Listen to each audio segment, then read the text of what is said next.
Hello and welcome to online study best plus. मैं हूं अमित शुक्ला। ठीक है, आज हम लोग बात करेंगे एथिक्स में बहुत इंपॉर्टेंट टॉपिक की। जैसा कि आप देख रहे होंगे, आज हम लोग बात करेंगे करप्शन की। करप्शन में जो क्वेश्चन आएगा वो कैसे आएगा कि जो क्वेश्चन होगा उसमें आपसे कारण जानने का प्रयास किया जा सकता है। करप्शन क्यों होता है, उसके कारण हो सकते हैं, उसका प्रोसेस क्या होता है, करप्शन से हमारे समाज, प्रशासन, राजनीति या अन्य क्षेत्रों पे उसका इम्पैक्ट यानी प्रभाव क्या पड़ता है।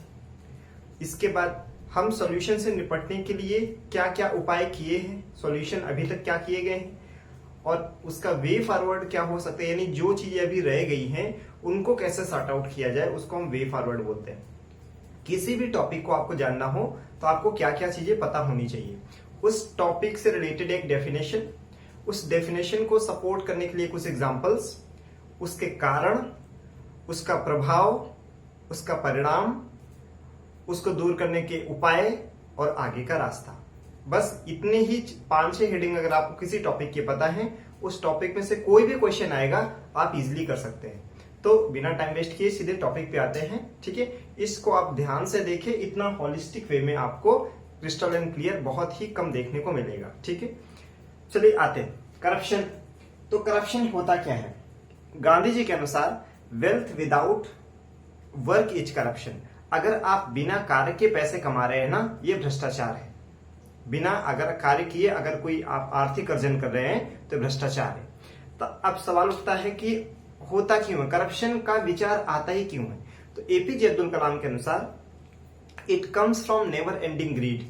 कभी ना समाप्त होने वाली जो हमारी इच्छाएं या लालसाएं होती हैं उसके कारण ये आता है। तो एपीजे अब्दुल कलाम ने इसका सॉल्यूशन भी बताया कि जो कभी ना समाप्त होने वाली इच्छाएं हैं, इसके बदले हम क्या कर सकते हैं, इसको कैसे रिप्लेस किया जा सकता है। तो वो कहते हैं replace it what can I give to the society spirit. हम समाज से क्या प्राप्त करते हैं, इसको इस बात से हम रिप्लेस कर सकते हैं कि हम समाज को क्या दे सकते हैं। तो replace never ending greed with what can I give back to the society spirit. हम अगर कभी ना समाप्त होने वाली लालसा को हम समाज को क्या दे सकते हैं, इससे अगर रिप्लेस कर दे तो करप्शन का सॉल्यूशन मिल सकता है। ठीक है, इसके लिए कौन इंपॉर्टेंट है? तो इसके लिए वो दो चीजों को बहुत इंपॉर्टेंट मानते हैं, पेरेंट्स एंड द स्कूल्स। क्योंकि जो बच्चा होता है उसका जो सबसे ज्यादा इंपैक्ट उसके लाइफ में जो पड़ता है वो उसके जो अपब्रिंगिंग हो रही है, उसके घर में उसके माँ बाप उसे क्या सीख दे रहे हैं और स्कूल के टीचर्स क्या देख रहे हैं। अभी आप देखोगे कि चाहे वो फैमिली हो चाहे स्कूल्स हो, उन लोगों ने अपने इस रोल को बहुत लिमिटेड कर लिया। जैसे आप स्कूल्स जाओगे, कोचिंग सेंटर्स जाओगे तो हमने बहुत सारे टीचर्स को देखा है कि अगर बच्चे क्लास में न्यूसेंस क्रिएट कर रहे हैं, वो टीचर की रिस्पेक्ट नहीं कर रहे हैं, वो उनकी बेइज्जती हो रही है, लेकिन उनको लगता है कि अगर मैं ऐसे डायरेक्टली बोलूंगा तो जो मैनेजमेंट होगा मे बी वो उसको निगेटिवली लेगा कि आपको बच्चे नहीं पसंद कर रहे हैं तो फिर मुझे जॉब से निकाला जा सकता है। इस डर से टीचर अपने डिसरिस्पेक्ट बच्चों से करवाते हैं और बच्चों को ये बताते भी नहीं है कि आप ये इनडिसिप्लिन लाइफ जी के भले कुछ 2-4 फैक्ट्स याद कर लो, आपका सिलेक्शन होने वाला नहीं है। क्योंकि ओवरऑल आपका जो वैल्यूज होते हैं और जो एथिकल नॉर्म्स होते हैं वही आपको लाइफ में सक्सीड करते हैं, अगर बहुत बड़े लेवल तक जाना है तो। ठीक है, तो हमने डेफिनेशन देख लिया। डेफिनेशन क्या है? Wealth without work is corruption. दूसरा डेफिनेशन क्या हो सकता है? Use of public resources for private purposes. जो सार्वजनिक संसाधन है उनका प्रयोग निजी हित के लिए करना। और डेफिनेशन क्या हो सकता है? Not taking action when it is required and supposed to do so. जब आपसे उम्मीद और आवश्यकता हो कदम उठाने की, उस समय अगर आप कदम नहीं उठाते तो ये भी भ्रष्टाचार है। तो हमने भ्रष्टाचार की 3-4 डेफिनेशन देख ली, गांधी जी के अनुसार, एपीजे अब्दुल कलाम के अनुसार। अब आते हैं कि आप इसको कैसे फार्मूला के रूप में रिप्रेजेंट कर सकते हैं। तो करप्शन क्या है? Corruption is equal to monopoly plus discretion minus accountability. यानी जब भ्रष्टाचार होता कब है? जब एकाधिकार हो जाता है प्लस विवेकाधिकार का यूज ज्यादा होता है और जवाबदेही नहीं होती है। तो मोनोपोली कैसे समाप्त की जा सकती है? आप कंपटीशन को बढ़ा दें। कंपटीशन कैसे बढ़ेगा? ओपननेस को बढ़ा दें।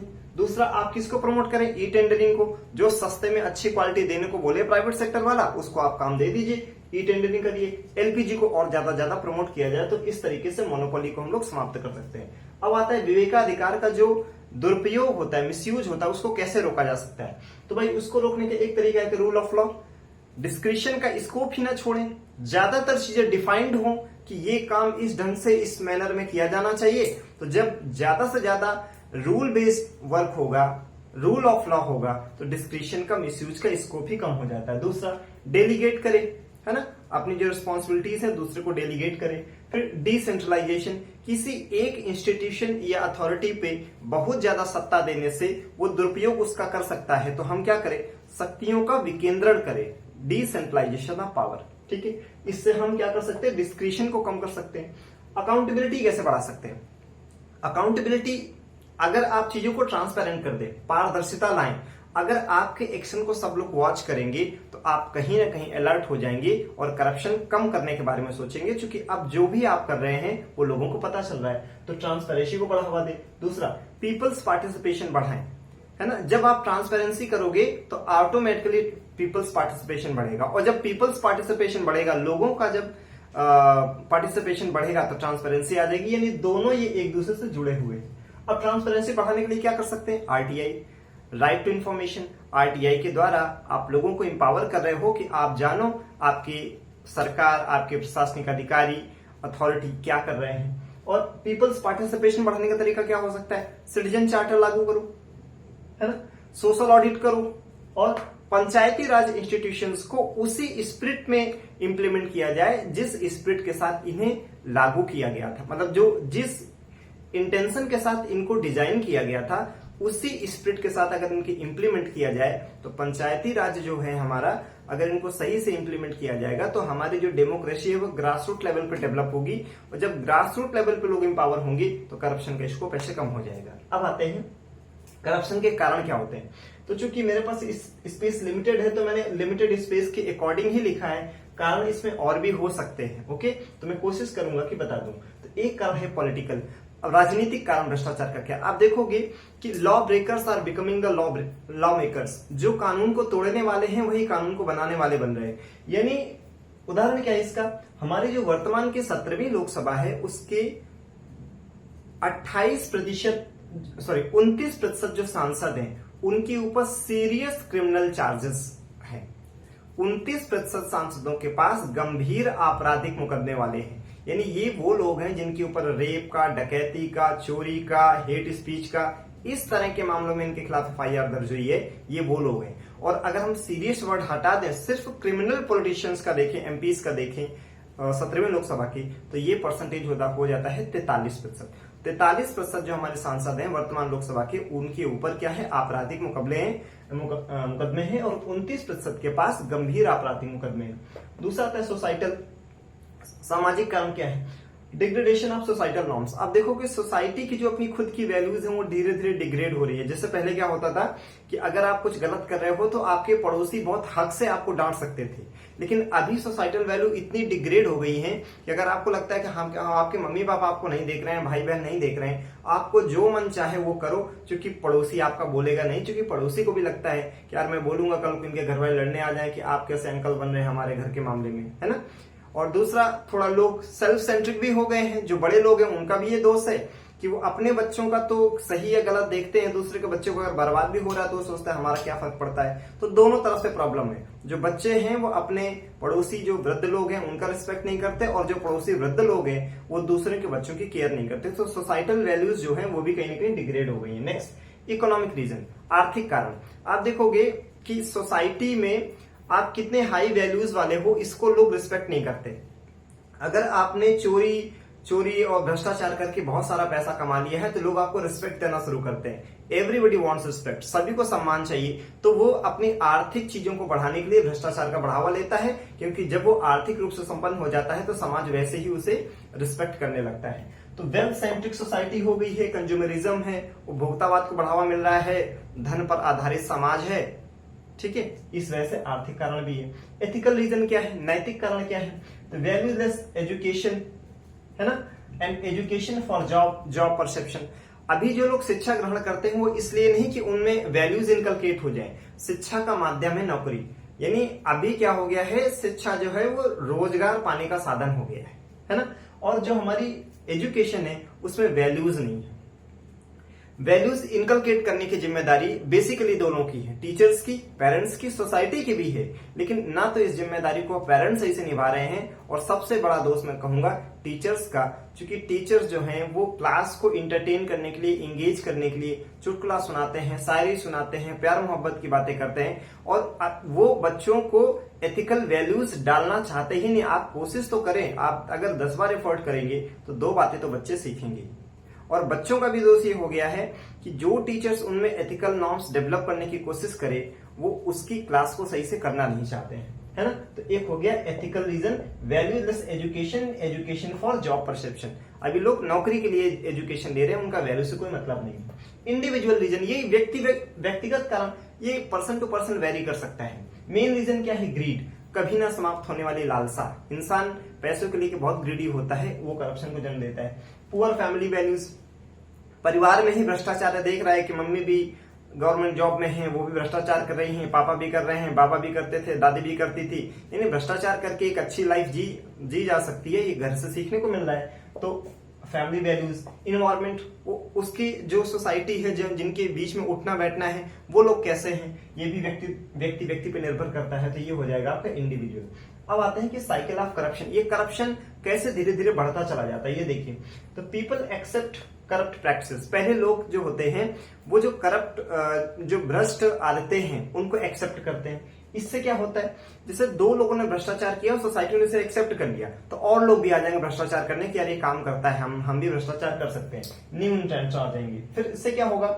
Degradation of moral values and attitude, जो नैतिक मूल्य है और जो नैतिक अभिवृत्ति है, एटीट्यूड है, इसमें धीरे धीरे डिग्रेडेशन होने लगेगा। ठीक है, लोग देखते हैं सोसाइटी किस चीज को एक्सेप्ट कर रही है। तो अगर आप करप्शन को एक्सेप्ट कर रहे हैं तो हमारे मोरल वैल्यूज और एटीट्यूड, जो मोरल एटीट्यूड होगा वो क्या होगा? डिग्रेड होगा।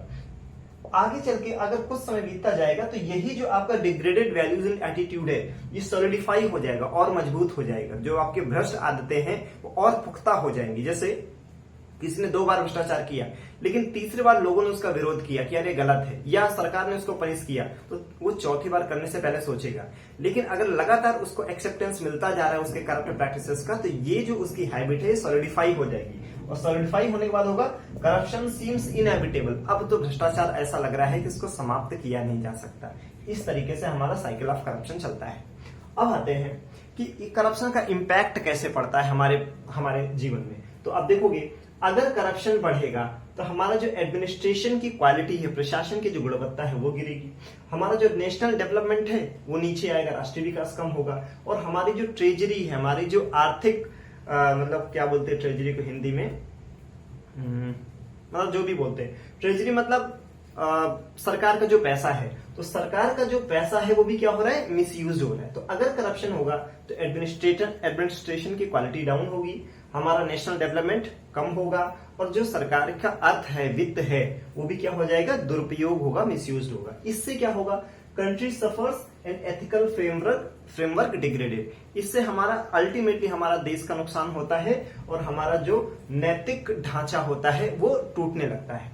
अब आते हैं कि इसका सोल्यूशन क्या है। भाई हमने प्रॉब्लम्स देख लिया, क्यों होता है, प्रभाव क्या है, परिणाम क्या है, कारण क्या देख लिया। अब आते हैं कि सोल्यूशन अभी तक क्या लिए गए हैं। तो देखिए सोल्यूशन में हम लोग एथिकल इंफ्रास्ट्रक्चर, नैतिक आधार संरचना बनाए। जैसे किसी देश की अर्थव्यवस्था को बढ़ावा देने के लिए कोर इंडस्ट्री होते हैं ना, आधारभूत उद्योग होते हैं। जैसे भारत में 8 आधारभूत उद्योग हैं, कोर इंडस्ट्रीज हैं, जिनके डेवलप किए बिना बाकी इंडस्ट्रीज डेवलप नहीं हो सकती। वही आधार बनाते हैं हमारी अर्थव्यवस्था का। जैसे आपका रिफाइनरी हो गया, आपका इलेक्ट्रिसिटी हो गया, आपका स्टील हो गया, आपका पेट्रोलियम हो गया, नेचुरल गैस हो गया, रिफाइनरी हो गया, और आपका फर्टिलाइजर हो गया। ये वो सारी इंडस्ट्रीज हैं जिनके बेस पे हमारा पूरा इकोनॉमी खड़ा हुआ है, जिनको हम बोलते हैं कोर इंडस्ट्री, यानी हमारे इंफ्रास्ट्रक्चर का वो पार्ट है। इसी तरीके से हमारे सोल्यूशन के तौर पे हम कहते हैं नैतिक आधारभूत संरचना बनाई जाए, जो समाज, सरकार, प्रशासन, व्यक्ति सभी के लिए एक आधार तैयार करे कि एक मूल्यवान जीवन कैसे जिया जाए। सभी लोग अगर इंडिविजुअल कैपेसिटी पे वैल्यू लेड लाइफ जीना शुरू कर देंगे तो करप्शन धीरे धीरे वैसे ही कम हो जाएगा। क्योंकि सोसाइटी या अथॉरिटी कहीं आसमान से नहीं आते, हम ही लोग हैं जो डिफरेंट पोजीशन पे पहुंचते हैं। तो अगर व्यक्तिगत जीवन में मूल्य आ जाएंगे तो सोसाइटी में मूल्य, एडमिनिस्ट्रेशन में वैल्यूज अपने आप आ जाएंगी। तो क्या है हमारे नैतिक इंफ्रास्ट्रक्चर? तो उसके लिए कुछ कानून है। तो यह हो गया लॉज का section, prevention of corruption act 1988।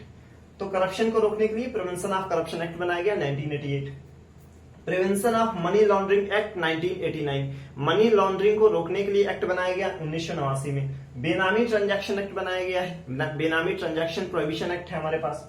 फिर फूड सिक्योरिटी एक्ट 2013 है।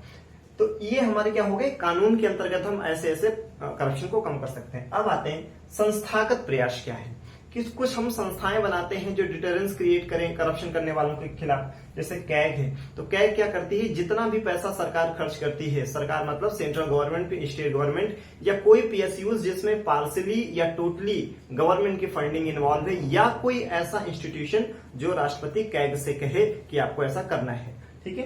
तो कैग है, सीवीसी है, चीफ विजिलेंस कमीशन है, ईडी है।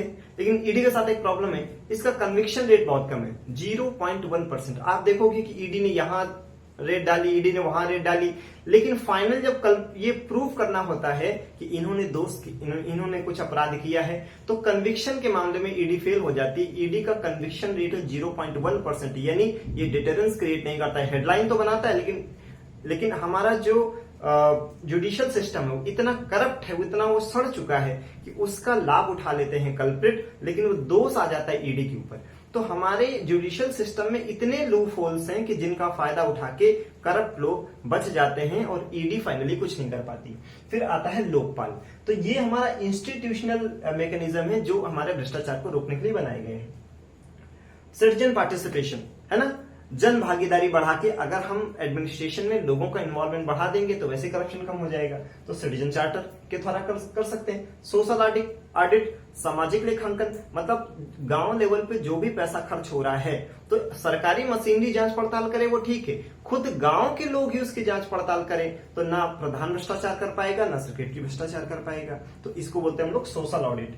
पंचायती राज इंस्टीट्यूशंस जैसे हमारे ग्राम पंचायत है, क्षेत्र पंचायत है, जिला पंचायत है, इनको इनके ट्रू स्पिरिट में लागू किया जाए जिस इंटेंशन के साथ ये सोचे गए थे। फिर आरटीआई, राइट टू इंफॉर्मेशन, जन सूचना अधिकार को और ज्यादा प्रमोट किया जाए। जैसे अभी आप देखोगे जुडिशरी का एडमिनिस्ट्रेशन वाला सेक्शन तो आता है आरटीआई में, जुडिशरी सबको लेक्चर देगा, ट्रांसपेरेंसी होनी चाहिए, लेकिन खुद में उसमें ट्रांसपेरेंसी नहीं है। यानी जुडिशरी का जो जुडिशियल एक्टिविटीज हैं they are not under the ambit of RTI. In the same way political parties are not in the ambit of the RTI. फिर role of parents and teachers, जो parents हैं उनकी training की जरूरत है कि बच्चों की अपब्रिंगिंग करें कैसे। आपका फर्ज सिर्फ इतना नहीं है कि आपने बच्चे को जन्म दे दिया और भ्रष्टाचार करके उसको महंगे स्कूल में और महंगे कोचिंग में एडमिशन दिला दिया, उससे उसकी जॉब लग गई। अगर आप उसमें वैल्यूज नहीं डाल पा रहे हैं तो उसमें पेरेंट्स का दोष है। अगर बच्चे को शुरुआत से ही अच्छी वैल्यूज इनकलकेट की जाएंगी तो आगे चल के वो जो जिस भी पद पे जाएगा वो ईमानदारी से अपना काम करेगा। ठीक, और क्या है इसके अलावा सिस्टमैटिक रिफॉर्म किया जाए। कुछ हमारे रिफॉर्म ऐसे हो जो पूरे सिस्टम को सही कर दें। जैसे डिजिटल इंडिया, कंप्यूटर झूठ नहीं बोलता, वो घूस नहीं लेता है, तो जितना आप चीजों को डिजिटलाइज करेंगे उतना करप्शन का स्कोप कम हो जाएगा। डीबीटी, डायरेक्ट बेनिफिट ट्रांसफर, आपको पता होगा पहले जब सब्सिडी आती थी, जैसे हमारे प्राइम मिनिस्टर ने भी कहा था, मनमोहन सिंह जी ने, कि हम 1 रुपए जब बेनिफिशियरी के पास भेजते हैं तो 15 से 20 पैसा ही उस लाभार्थी के पास पहुंच पाता है, बाकी मिडिलमैन बीच के खा जाते हैं। क्यों? उसमें जो बेनिफिशियरी था उसके डायरेक्टली अकाउंट में नहीं जाता था। लेकिन मोदी जी ने क्या किया, जनधन अकाउंट के थ्रू, पीएम जनधन योजना के तहत अब सबका अकाउंट हो गया है। तो अब सरकार जो भी बेनिफिट देती है पैसे का वो डायरेक्टली अकाउंट में आता है। तो ना प्रधान खा सकता है, ना बैंक मैनेजर खा सकता है, ना सेक्रेटरी खा सकता है, ना मंत्री खा सकता है, ना संतरी खा सकता है। यानी ये सिस्टमैटिक रिफॉर्म किया गया। यानी डीबीटी, डायरेक्ट बेनिफिट ट्रांसफर हो गया, डिजिटल इंडिया हो गया, फाइनेंशियल इंक्लूजन हो गया। एक हमारा बहुत इंपॉर्टेंट क्या हो जाएगा, फाइनेंशियल इंक्लूजन, वित्तीय समावेशन। इसका एग्जाम्पल हो जाएगा प्रधानमंत्री जनधन योजना, पीएमजेडीवाई, है ना। तो वित्तीय समावेशन हो गया। ई गवर्नेंस को ज्यादा से ज्यादा आप इलेक्ट्रॉनिक मोड में लाएं ताकि उसकी एक्सेसिबिलिटी बढ़े और वो क्विक वे में पहुंच सके। ये हो गए सॉल्यूशन। अब आते हैं क्या और बेटर कर सकते हैं, उसी को हम लोग बोलते हैं वे फॉरवर्ड या आगे का रास्ता। तो इसके लिए बोलते हैं सेवोत्तम मॉडल, यानी सेवा का सबसे उत्तम मॉडल क्या है, तो सिटीजन चार्टर को लागू करो, कैपेसिटी बिल्डिंग करो हमारे अथॉरिटीज में, एडमिनिस्ट्रेशन में, गवर्नेंस में, पॉलिटिक्स में। और ग्रीवेंस रिड्रेसल मैकेनिज्म, शिकायत निवारण तंत्र, जो लोगों की समस्याएं हैं उनके निवारण के लिए अगर अच्छे से प्रयास नहीं किया जाएगा तो असंतुष्ट जो नागरिक होगा वो कभी भी देश की तरक्की में अपनी काम नहीं कर सकता। जब उसके ग्रीवेंस रिड्रेस नहीं होंगे तो उसको लगेगा कि मेरा कंट्रीब्यूशन देने का कोई मतलब नहीं है। तो सिटीजन चार्टर लागू करें, कैपेसिटी बिल्डिंग करें और ग्रीवेंस रिड्रेसल मैकेनिज्म करें, प्लस 3P अप्रोच को अपनाया जाए। ये 3P अप्रोच क्या है? People, profit, planet. यानी जो भी हमारे कॉर्पोरेट सेक्टर हैं उनको 3 चीजों में फोकस करना चाहिए, लोगों पर, अपने लाभ पर और